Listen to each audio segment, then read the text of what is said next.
Old Bugs, 1919, by H.P. Lovecraft, narrated by Sam Kusi. Sheehan's pool room, which adorns one of the lesser alleys in the heart of Chicago's Stockyard district, is not a nice place.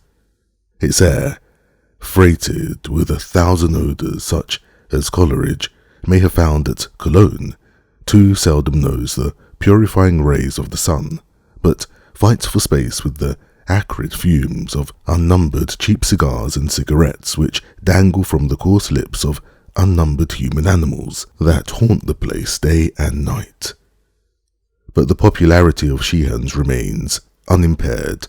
For this there is a reason obvious to anyone who will take the trouble to analyze the mixed stenches prevailing there. Over and above the fumes and sickening closeness rises an aroma once familiar throughout the land, but now happily banished to the back streets of life by the edict of a benevolent government. The aroma of strong, wicked whiskey, a precious kind of forbidden fruit, indeed, in this year of grace, 1950. Sheehan's is the acknowledged center of Chicago's subterranean traffic in liquor and narcotics, and as such has a certain dignity which extends even to the unkempt attachés of the place. But there was until lately one who lay outside the pale of that dignity, one who shared the squalor and filth, but not the importance of Sheehan's. He was called Old Bugs, and was the most disreputable object in a disreputable environment. What he had once been, many tried to guess, for his language and mode of utterance when intoxicated to a certain degree were such as to excite wonderment. But what he was presented less difficulty, for Old Bugs, in superlative degree, epitomized the pathetic species known as the bum or the down and outer. Whence he had come, no one could tell. One night he had burst wildly into Sheehan's, foaming at the mouth and screaming for whiskey and hashish, and having been supplied in exchange for a promise to perform odd jobs, had hung about ever since, mopping floors, cleaning cuspidors and glasses, and attending to 100 similar menial duties in exchange for the drink and drugs which were necessary to keep him alive and sane. He talked but little, and usually in the common jargon of the underworld, but occasionally, when inflamed by an unusually generous dose of crude whiskey, would burst forth into strings of incomprehensible polysyllables and snatches of sonorous prose and verse, which led certain habitués of conjecture that he had seen better days. One steady patron, a bank defaulter, under cover, came to converse with him quite regularly, and from the tone of his discourse ventured the opinion that he had been a writer or professor in his day. But the only tangible clue to Old Bugs's past was a faded photograph which he constantly carried about with him. The photograph of a young woman of noble and beautiful features. This he would sometimes draw from his tattered pocket, carefully unwrap from its coverings of tissue paper, and gaze upon for hours with an expression of ineffable sadness and tenderness. It was not the portrait of one whom an underworld denizen would be likely to know, but of a lady of breeding and quality, garbed in the quaint attire of 30 years before. Old Bugs himself seemed also to belong to the past, for his nondescript clothing bore every hallmark of antiquity. He was a man of immense height, probably more than 6 feet, though his stooping shoulders sometimes belied this fact. His hair, a dirty white and falling out in patches, was never combed, and over his lean face grew a mangy stubble of coarse beard which seemed always to remain at the bristling stage, never shaven, yet never long enough to form a respectable set of whiskers. His features had perhaps been noble once, but were now seamed with ghastly effects of terrible dissipation. At one time, probably in middle life, he had evidently been grossly fat, but now he was horribly lean, the purple flesh hanging in loose pouches under his bleary eyes and upon his cheeks. Altogether, old Bugs was not pleasing to look upon. The disposition of old Bugs was as odd as his aspect. Ordinarily, he was true to the derelict type, ready to do anything for a nickel or a dose of whiskey or hashish. But at rare intervals he showed the traits which earned him his name. Then he would try to straighten up and a certain fire would creep into the sunken eyes. His demeanour would assume an unwanted grace and even dignity, and the sodden creatures around him would sense something of superiority, something which made them less ready to give the usual kicks and cuffs to the poor butt and drudge. At these times he would show a sardonic humour and make remarks which the folk of Sheehan's deemed foolish and irrational. But the spells would soon pass, and once more old Bugs would resume his eternal floor scrubbing and cuspidor cleaning. But for one thing, old Bugs would have been an ideal slave to the establishment, and that one thing was his conduct when young men were introduced for their first drink. The old man would then rise from the floor in anger and excitement, muttering threats and warnings, and seeking to dissuade the novices from embarking upon their course of seeing life as it is. He would sputter and fume, exploding into sesquipedalian admonitions and strange oaths, and animated by a frightful earnestness which brought a shudder to more than one drug-racked mind in the crowded room.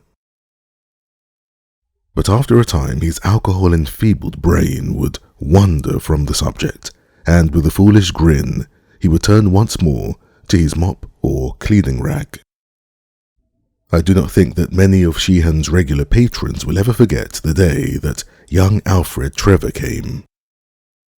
He was rather a find, a rich and high-spirited youth who would go to the limit in anything he undertook. At least, that was the verdict of Pete Schultz, Sheehan's runner, who had come across the boy at Lawrence College in the small town of Appleton, Wisconsin. Trever was the son of prominent parents in Appleton. His father, Carl Trever, was an attorney and citizen of distinction, whilst his mother had made an enviable reputation as a poetess under her maiden name of Eleanor Wing. Alfred was himself a scholar and poet of distinction, though cursed with a certain childish irresponsibility which made him an ideal prey for Sheehan's runner. He was blonde, handsome and spoiled, vivacious and eager to taste the several forms of dissipation about which he had read and heard. At Lawrence he had been prominent in the mock fraternity of Tapper Tapper Keg, where he was the wildest and merriest of the wild and merry young roisterers. But this immature, collegiate frivolity did not satisfy him. He knew deeper vices through books, and he now longed to know them at first hand. Perhaps this tendency toward wildness had been stimulated somewhat by the repression to which he had been subjected at home, for Mrs. Trever had particular reasons for training her only child with rigid severity. She had, in her own youth, been deeply and permanently impressed with the horror of dissipation by the case of one to whom she had for a time been engaged. Young Galpin, the fiancé in question, had been one of Appleton's most remarkable sons. Attaining distinction as a boy through his wonderful mentality, he won vast fame at the University of Wisconsin, and at the age of 23 returned to Appleton to take up a professorship at Lawrence and to slip a diamond upon the finger of Appleton's fairest and most brilliant daughter. For a season all went happily, till without warning the storm burst. Evil habits, dating from a first drink taken years before in woodland seclusion, made themselves manifest in the young professor, and only by a hurried resignation did he escape a nasty prosecution for injury to the habits and morals of the pupils under his charge.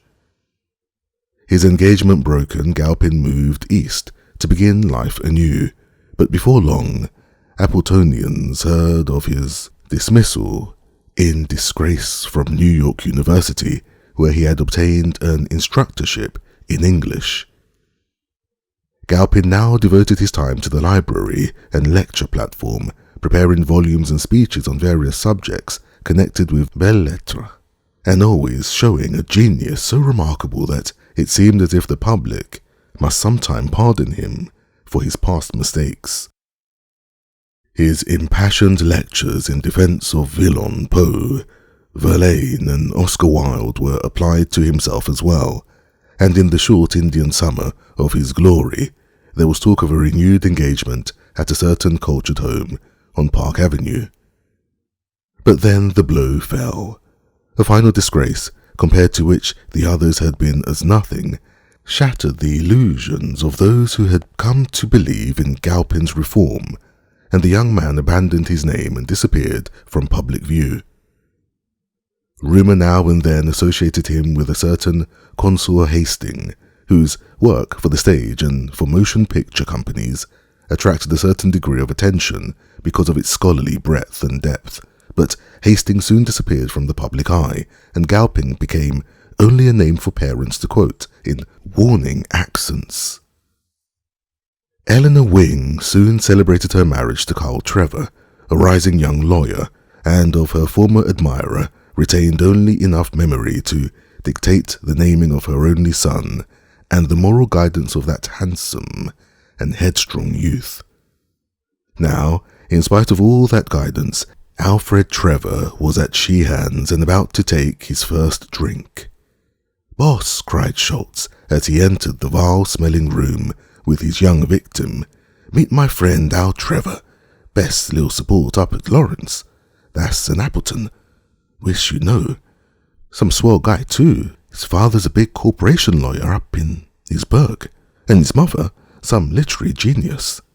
He wants to see life as she is, wants to know what the real lighting juice tastes like. So just remember he's me friend and treat him right." As the names Trever, Lawrence, and Appleton fell on the air, the loafers seemed to sense something unusual. Perhaps it was only some sound connected with the clicking balls of the pool tables, or the rattling glasses that were brought from the cryptic regions in the rear. Perhaps only that, plus some strange rustling of the dirty draperies at the one dingy window, but many thought that someone in the room had gritted his teeth and drawn a very sharp breath. "Glad to know you, Sheehan," said Trever in a quiet, well-bred tone.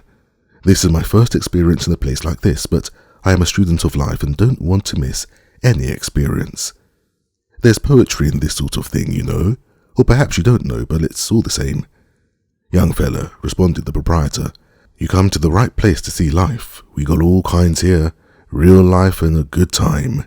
The damn government can try to make folks good if it wants to, but it can't stop a fella from hitting her up when he feels like it. What do you want, fella? Booze, coke, or some other sort of dope? You can't ask for nothing we ain't got." Habitués say that it was at this point they noticed a cessation in the regular monotonous strokes of the mop. "I want whiskey, good old-fashioned rye," exclaimed Trever enthusiastically. "I'll tell you, I'm good and tired of water after reading of the merry bouts fellows used to have in the old days.